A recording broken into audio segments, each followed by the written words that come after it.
Assalamualaikum warahmatullahi wabarakatuh. Selamat pagi. Perkenalkan, nama saya Fatmawati Rustoamba dengan NIM 2205036007. Di sini saya akan mempresentasikan terkait materi efek Doppler yaitu dengan mata kuliah Fisika SMA. Dosen pengampu yaitu Profesor Dr. Laili Komaria MSI dan Ibu Seli F. Winda MPD. Baik, langsung saja ke cakupan materinya. Oke. Yang pertama ada pengertian dan konsep efek Doppler. Kemudian kedua ada persamaan efek Doppler. Dan yang terakhir yaitu aplikasi efek Doppler dalam kehidupan. Oke, yang pertama yaitu pengertian efek Doppler.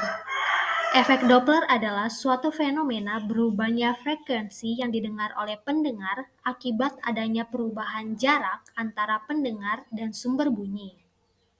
Efek Doppler dinamakan berdasarkan seorang ilmuwan Austria, yaitu Christian Doppler, yang pertama kali menjelaskan fenomena tersebut pada tahun 1842. Efek Doppler dapat ditemukan pada segala jenis gelombang seperti gelombang air, gelombang bunyi, gelombang cahaya, dan sebagainya. Oke, selanjutnya itu konsep efek Doppler. Oke, jadi konsepnya itu jika kita pendengar sedang diam dan mendengar suara dari sumber suara yang juga diam, maka suara yang kita dengar akan memiliki frekuensi yang sama dengan sumber suara. Namun, efek Doppler akan terjadi saat sumber suara bergerak terhadap pendengar ataupun sebaliknya.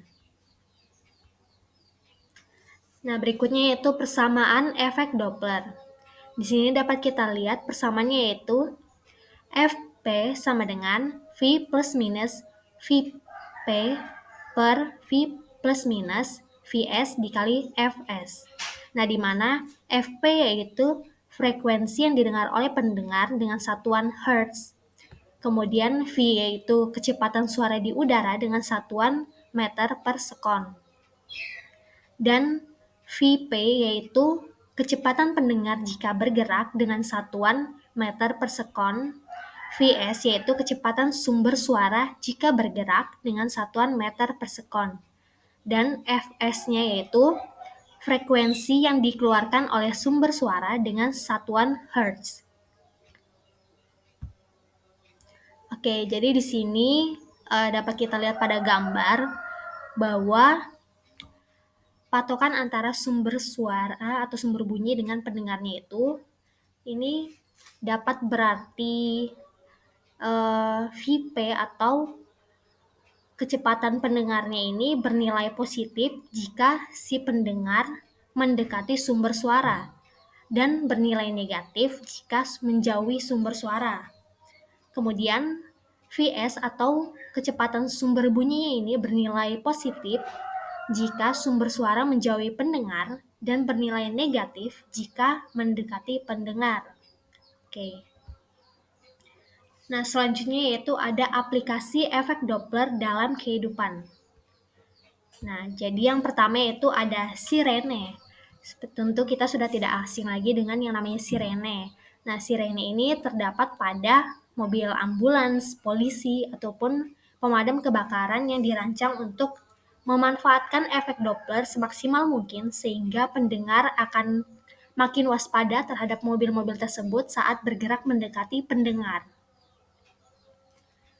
Oke, ini contohnya bisa dilihat pada gambar. Nah, aplikasi berikutnya yaitu pada radar. Nah, efek Doppler dipakai pada aplikasi beberapa jenis radar untuk mengukur kecepatan objek yang diamati.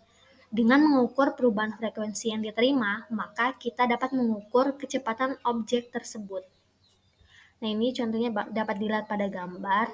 Nah, terus bagaimana sih langkah-langkah radar ini dalam mengukur kecepatan objek yang diamati? Oke, jadi langkah-langkahnya itu yang pertama ada pengiriman sinyal, kemudian kedua ada pantulan sinyal.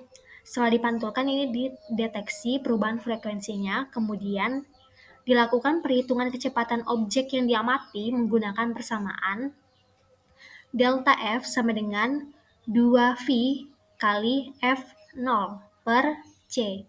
Nah, dari persamaan ini, kecepatan objek V dapat dihitung sebagai V sama dengan delta F dikali C per 2 kali F0. Oke, next yaitu aplikasi pada kesehatan. Nah, pada kesehatan tuh diterapkan pada yang namanya ekokardiogram yang merupakan perangkat kesehatan yang menggunakan fenomena efek Doppler untuk mengukur kecepatan aliran darah dan karakteristik jaringan atau tisu secara akurat. Nah, alat ini juga dapat menghasilkan gambar jantung dan aliran-aliran darah dengan menggunakan suara ultrasonik Doppler 2 dimensi dan 3 dimensi. Oke, jadi gambarnya itu ini yang alat yang warna putih ini, yaitu merupakan ekokardiogramnya. Oke, next. Pada industri, terdapat beberapa instrumen yang digunakan insinyur untuk mengetahui kecepatan aliran fluida di dalam pipa ataupun aliran eksternal seperti laser Doppler velocimeter atau LDV, kemudian acoustic Doppler velocimeter ADV, dan ultrasonic Doppler velocimetry UDV yang menggunakan prinsip efek Doppler. Nah, LDV dapat juga dipakai untuk mengukur getaran tanpa kontak langsung dengan permukaan yang akan diukur.